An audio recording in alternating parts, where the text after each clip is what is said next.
கணவரான விஜயை பிரிவதற்கு காரணமே தனுஷ் தான் என்று சமீபத்தில் வதந்திகள் பரவி வந்தன. இந்நிலையில் சூப்பர் ஸ்டார் ரஜினியின் இளைமகளான சௌந்தர்யா தற்பொழுது தனுஷை வைத்து இயக்கவிருக்கும் படம் தான் வேலையில்லா பட்டதாரி 2. இப்படத்தில் தனுஷிற்கு ஜோடியாக அமலா பால் தான் நடிக்க உள்ளார் என்ற செய்திகள் வெளிவந்தன. இன்னும் உறுதி செய்யப்படாத இந்த தகவலை தொடர்ந்து தற்பொழுது VIP 2வில் காஜல் அகர்வால் மற்றும் மஞ்சிமா மோகன் ஆகிய இருவரும் நடிக்க உள்ளதாக செய்திகள் வெளிவருகின்றன. இவ்வாறு வேலையில்லா பட்டதாரி 2 படத்தில் யார் ஹீரோயின் என்ற உறுதியான செய்திகள் வெளிவராத நிலையில் வடசென்னை படத்தில் அமலா பால் தனுஷுடன் ஜோடி சேர உள்ளார். இந்நிலையில் நடிகை அமலா பால் தனுஷிடம் தன்னுடைய ஆசை ஒன்றை வெளிப்படுத்தியுள்ளாராம். அவை என்னவென்றால் சூப்பர் ஸ்டார் ரஜினிகாந்தை ஒருமுறை நேரில் சென்று பார்க்க வேண்டும் என்பதுதானாம்.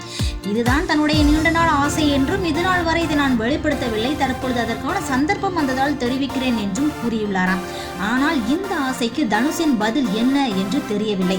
அமலா பால் விஜயின் பிரிவுக்கு காரணமே தனுஷ் என்ற வதந்தியால் VIP 2வில் அமலா பால் நடிப்பதையே விரும்பாத சூப்பர் ஸ்டார் ரஜினிகாந்த் அமலா பாலை நேரில் சந்திக்க விரும்புவாரா என்பது கேள்விக்குறியே.